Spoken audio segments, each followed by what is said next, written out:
Hey guys, Professor Bill, Comic Book University, and Transformers vs. Visionaries, issue number 3. Oh, wow, this is good. This is good. Look, I keep on thinking at any moment this comic book is just going to turn south and it's just going to be nothing but gratuitous violence. You know, because that's what it was in the first 2 issues for the most part, gratuitously. No, here there is prophecy and tales of prophecy and warnings of prophecy and prophesized prophecy. Verolina is going to be laying on the ground broken, bloody, and bleeding one of these days. And it's going to be fairly soon, it seems. Maybe, who knows? It's prophecy. But the idea that Miracool is using her is interesting. See, Miracool wasn't an evil guy before, and I am used to comic books being very linear. You know what I'm saying? Let's get from here to there. Okay, boom. This comic book is not the same. Look, I have watched one video of somebody bashing Mags Visaggio. Okay, cool on you, man. Whatever. Have fun with that. Me, I'm going to take an entirely different approach. Mags Visaggio is an amazing storyteller, and this comic book proves it more than anything I've ever seen in a while. Okay, why?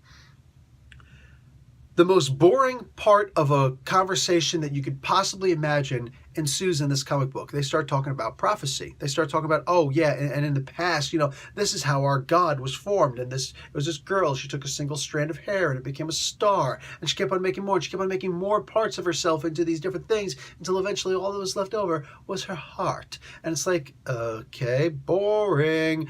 I'm literally thinking to myself, this is boring. This is a creation story. Who cares? You know what I'm saying? But then what just happened? They actually go into the Visionary story itself. How the alignment, the tertiary alignment, the alignment of three suns align, pour forth their light, and fill the archer's bow with might. They actually take, that was one of the things from the cartoon, the toy, the original Marvel comic book. Shut up. So they have, they're talking about, you know, whenever that happens, that's when all of a sudden all the technology leaves. And the one guy's like, blasphemy. And he's like, listen, you're going to have to straighten up, because you're the one who I'm predicting is going to wind up taking over for Verolina when she goes down, when she can't serve her purpose. She's just a temporary thing right now. So what just happened? Miracool is playing the long game. Look, ancient philosopher Sibian. Just remember what a Sibian is. So look that one up, kiddies. Sybaris.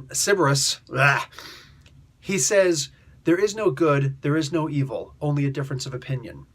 That can seem very linear also, but this is very different. Miracool is not evil in this. At least that's what I'm gathering from this comic book. He's not actually evil. He's playing the long game. And sometimes you have to do acts that are going to be construed as evil. Sometimes you have to do acts that are going to be construed as good. But what you're doing is they all align, what, as a middle path? Kind of, possibly, but it's obviously going to veer. It's the idea of the destination. And while the ends may not justify the means, sometimes the road will naturally be very bumpy. And that's what they're alluding to. That's what Mags Visaggio seems to be alluding to here.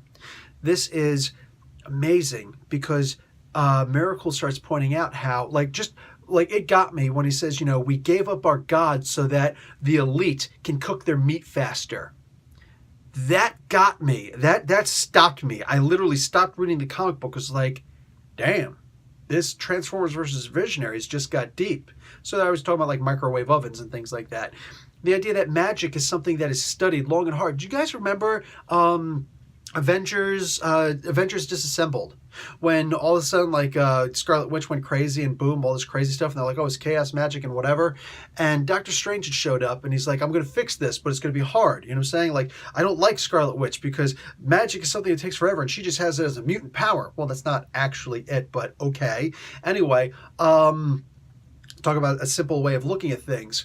But that concept stands. It's valid. Someone who's just given magic as opposed to someone who works hard for it. You know, as a former electrical engineer, I could tell you exactly how a microwave oven works. And all these people who go around using microwave ovens all the time, maybe you're included, it's one of those things where it's like you really don't appreciate what it is. You know what I'm saying? It's like the people who speed on the road and splash people who are walking. It's like, you know, or they're cutting off people who are walking. It's like, you know, I'm trying to get back home. Okay, but you are in a nice air-conditioned car or heated car, depending on the environment outside. You can windows up, windows down, whatever you want to do, radio and all that stuff. And I'm literally just walking. Sometimes I'm walking with my kids.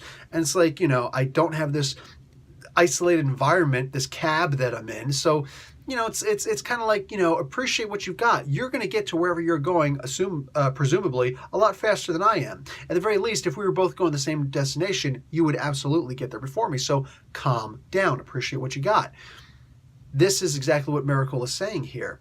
They didn't appreciate what they had. The people who use technology, everybody can use technology, but magic is special. That was deep. I dug that. I really liked that. So the idea of why the world has to return, new Prismos, has to return to a world of magic, and the machines have to go.